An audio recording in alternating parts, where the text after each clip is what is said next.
Hey golfers, I'm Drew Mahol, the Second Swing Golf here at PGA Show Demo Day on the putting green with Ryan Derio. Ryan is the Chief Growth Officer at L.A.B Golf, and L.A.B is something that I think we're really excited about at Second Swing. Not something, but almost a movement in its own right, Ryan. So I guess first of all, with everything that you guys have, all the steps that you've made, the popularity maybe that the brand has gained the last couple of years, a lot of people are taking notice. So could you maybe just kind of give your perspective on what L.A.B is, maybe the mission and what you guys do that maybe is a little bit different than maybe elsewhere on the market? Sure. To put it simply, our mission is to help people enjoy golf and simply putt better. That's been one of our taglines, is you're a better putter than you think. Based on L.A.B is a acronym for lie angle balancing. So that is basically a physics equation for a putter that ultimately the player would experience the putter face staying square to the arc while in motion, so it doesn't twist or turn or torque. Yeah, and I know that's, for me, it seems like that's something that would totally fix some of my putting issues. Is that face basically staying square to the target, essentially. It seems like that's kind of, you're basically taking a variable out of the question, so to speak, when it comes to the putting stroke. That's absolutely right. So it should free a player up to react to the target, also to be aware of green reading, and you combine that with perhaps some very light grip pressure and let the putter swing. We like to talk about shaft plane quite a bit. That helps really let the technology shine through. So those things, and most likely your putting stat should improve significantly. Absolutely, yeah. That's the best part about this whole thing is improve putting stats, improve performance. One thing I wanted to ask you about too is this is probably almost a year ago now, or maybe even over a year ago now, we did a segment with Sam Hahn, and the CEO of L.A.B, and he was kind of upfront about, like, hey, our putters look a little different. They look a little different. They're not the traditional blade style or traditional even mallets that you see out there. You're talking about the first one, right? So elephant in the room. You want to get that over with? Let's do it. Let's just dive into the models. I mean, because they look different, but in terms of the performance, it's still very much there. So I guess, what would you say to those golfers that might be like, these look a little different? Why would I go into them? Well, why you would go into them is more, it establishes a baseline, we believe, so you know where you are. If you have all these other putter profiles, right, and there's discussion of torque balancing or fitting someone with a torque profile. Well, we believe that that's a bunch of baloney, basically. First, the narrative has been incorrect on a toe hang putter, that it opens and shuts like a door. It actually closes and opens. So you have profiles that close and open, and then actually open and close. And we believe that what that does is it makes or causes a player to chase pushes and pulls constantly. And so our technology provides a baseline, so you don't have to fight it as much. It's kind of like a car that has really good alignment. You're on a straight road. You can take your hands off the wheel and it's still going to go straight. You can certainly hold the wheel straight if it's pulling either direction. But we find that just based on simplicity, if you know where you are with your baseline, you'll have your poor putting rounds will be less worse, and your good putting rounds will be that much better, just longer term. So we talked about the models, and I mentioned the appearance and things a little bit. So we're going to start with, this is kind of based on your recommendation anyway, starting with this one. So the DF 2.1. So this is the original. This was the putter that gave birth to lie angle balancing, and some consider this to be one of the ugliest putters ever in existence. But I think, from our perspective, the beauty of it is, what the results are, looking at the hole, reacting to the target. This design was really all about function over form. The quest, which started with the revealer, to understand what lie angle balancing is. So the revealer gave birth to lie angle balancing, and ultimately this putter. So the original one looked like a satellite dish, and then it just ended up to apply maybe a little bit of form at the end. And this is the completed version, which there has been quite a few different versions of this, but they all look about the same with the bean cutout shape. So here's the original, which is 5 inches from toe to heel. A lot of stability there. So you can miss-hit putts off the toe or the heel. You still get the rollout, still is very close to your intended line. That's another piece of this whole puzzle that viewers and listeners are, they're looking for that right there, the performance on Sure. the miss hits. They maybe it's a longer putt, 30, 40 footer that you know right away, you feel it off the Yes. toe or the heel, and that thing will twist on you a little bit, or you'll feel it. And you might feel like your putting stroke also, you just close the face a ton or something like For that, sure. and it can be a big difference. Suddenly, 3-putt is right there in the mix. Yeah. That can help with that. I think it's also important to call out that these other models, if you look at this one, the shaft is pretty far behind the face. That's introducing onset to players, which is a unique term. Usually they understand what offset means. Yeah. So when the inventor figured out, Bill Pressey is his name, by the way, and thanks to Bill Pressey for inventing low angle balancing, a very big deal. So if you look at the way this was designed, because the shaft is way back here, something had to happen up here. So you can see that the shaft is actually leaning forward a little bit. And then one of the greatest inventions of this whole thing is this ergonomic designed press grip. So it's bored at an angle where the leading edge of this grip is right here where a normal offset putter shaft would be. Yeah. So that recipe together really creates, it optimizes roll off the putter face basically. Yeah. And enables a player to hit their line. Yeah, that's it's a lot of maybe different perspectives on putting kind of warped into this putter. And back in the day, it was like you mentioned it was an ugly putter at first. Right? Sure. I mean, look at it. It's got a lot of nicknames. Yeah, it sure does. But it works, and the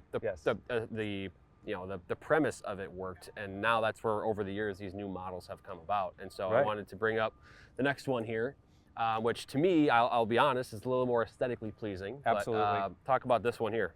So this is applying, like I said, functionality over form. This is definitely looking at more of a form and design aspect here, and going with something that's edgy, still a model that is out in the world, right? It's a fang mallet. Yeah. And very interesting that it was built with this stainless steel insert, which is it's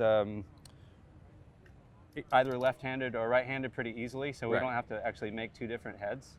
Yeah, true. So that was a very cool design. Also a little bit less onset here, which I think was attractive to better players. That's a big jump there, and just kind of awkward. So this really helped to normalize the technology a little bit more, and we noticed at a tour level, there were a lot of players that were excited to start rolling this one and had great success. Yeah, so that's the Mez, right? Yep. This is the Mez Max. So the original one was the Mez, which is about 20% smaller than this one. And so we introduced the Mez XL at the time because that was the model we used to make arm lock and sweeper putters. Yep. So, and it had 16 ports in it. Well, in the Masters of 2022, Charles Schwartzel wanted to use this putter, but he wanted it in a standard length, and so that helped kind of push that forward for us to offer the Mez Max as well, which we launched later that summer. He had a top 10 in that tournament. That's right. That was, and it was kind of for him, a little bit out of nowhere in a sense, but you watch him make a bunch of putts. Absolutely, it was very exciting. That's one way to jump up the leaderboard, right? Very exciting. So now. This is the Link model. Okay, so tell me about this one. This one again, it looks kind of more sort of quote unquote traditional in a sense. Absolutely, and so I think talking about how the technology is worked into there. Sure, we got to a point where let's test out the R&D team. It's time to really see if we can make something that's more traditional in style, and so Link was appropriately named because it links the past to the present. Sure. So this is our connection and homage to Karsten Solheim, basically, the ping answer, or even the Newport moving forward. Yeah, it's the iconic, cosmetic, or passing the eye test every time, like very attractive looking putter for good players. And this was our version, which you can see it has a tiny bit of the offset. So we came up with this solution here, so we could find the CG of the putter head. It's much smaller, of course, so less mass, which translates to maybe less stability. So this is definitely our player's model. Also, you can see it doesn't need the press grip. It's just a straight shafted, no shaft lean. And I would say one of the most challenging for our balancers to actually balance. Yeah. get them to reveal, just because there's less mass there. Yeah, that doesn't surprise me. Yep. That makes sense, but it'd be difficult. But clearly, it's worked, and so you found the magic formula one way or the other that he Yep. did. So now we got to get to one that I know 2024 was a big year for this one. At least I know Sure. in talking to our team at Second Swing. So this is the DF3. The DF3. So I know I'm still holding the DF 2.1 here. Yep. The So- 2.1 being our flagship, we will never stop making it. Right. But it was time to reincarnate the 2.1 Yeah. and the DF3. And we went with, of course, a smaller, more compact design. And I think based on the lack of a pickup feature in some of these, Oh, sure. you can still scoop a ball with the 2.1. The Mez, not really, and the Link, yes. But this one one-upped the scooping with the Sure, pickup feature, yep. which is really nice. And we coined the term the gimme getter with Yes, that one, of course. which is fun. And this quickly became one of our most popular putters. So we finished 2024. This was 46% of all models for sales. Wow. So very significant. It kind of it's again, it seems like it's a more compact version of the 2.1, the DF 2.1. It absolutely essentially. is. It just shrinks it a little bit there. Maybe for those golfers that maybe were a little bit kind of turned away by the looks of this one, can see that one and Yep. think, okay, that's the one that I can play. Yes, absolutely. And also we had some big names that were Yes. quickly into it. You know, Ricky Fowler's now playing it. Yep. We had Phil Mickelson use it for quite some time, and a few others. We have JJ Spawn's been playing really good. Yes. Has that in the bag. Yep. Some great players Yeah, out there. using the it. list of big-time tour players using a L.A.B putter, no matter the model, it continues to increase. The tour So, validation has been outstanding. yeah, I think that's And no endorsements. right, exactly. Yeah. You see it all of a sudden. You see someone putting for the lead on Sunday, and they're using a L.A.B. It's pretty exciting. It's pretty crazy. So speaking of tour validation and maybe Yes. some tour insight into the construction here. So you've got the Oz. I'll bring them both over here. So OZ.1 Oz.1 and OZ.1i, which we had been working on both for about a year and a half. And it started with Sam Hahn and Adam Scott playing around. They were at, was it L.A. Country Club? They were at Riviera. Okay. So post round at Riviera, and they're having a beer, working on some napkins, right? Sure, Rock and roll of story, course, classic, yeah. right? Anyway, Adam decided that he really wanted to come up with a mid-mallet design and start with the standard. A lot of people ask, oh, well, is it going to be a sweeper model? Well, yes, it would be convertible into a sweeper, but started with this mid-mallet design. Also, he had a specific fondness for a German sports car, and he wanted the worm cam to try to I see. represent that feel. I see. Okay. Or that essence of. Sure, Yeah. sure. So now in terms of, we have Oz, the OZ.1i. So in terms of we're talking about the feel difference between the two. Is there a big feel difference? Because I imagine the performance probably isn't drastically different, but I'm sure the feel is the big difference here. Yeah, with the feel would be, for the L.A.B lovers out there, and they're used to that soft, gooey aluminum feel, that one-piece aluminum. You'll get that out of the OZ.1, and then out of the OZ.1i with this milled face, it's going to be very relatable or familiar to a normal milled putter. Yeah. And that's what we were going for. So we didn't, other than the Link.1, really didn't capture that yet. So this is our introduction to it, and excited to get player feedback. It's been very popular out of the gate. It came out really nice, looks great. It's got a medium fly mill pattern. There's definitely a click, no tinkiness, a really solid feel, and about 10% hotter off the face or more increased ball speed. Sure. So, and with all these models, one thing I wanted to ask you about was just those different configurations, right? We're talking about the, maybe a longer 38, 39 inch shaft in there, or of course the sweeper technique. If a player is really struggling, or maybe they're not even struggling, maybe they just want a new solution for putting, maybe why should they try that in a L.A.B putter? Whether it's a sweeper setup or something that's maybe different than the traditional 34, 35 inch setup. I think for a sweeper, I would say that because it's more upright, it would be a 79.5 degree lie angle for most players that are trying it. I think that helps because it's more of a straight back, straight through, less arc. Yeah.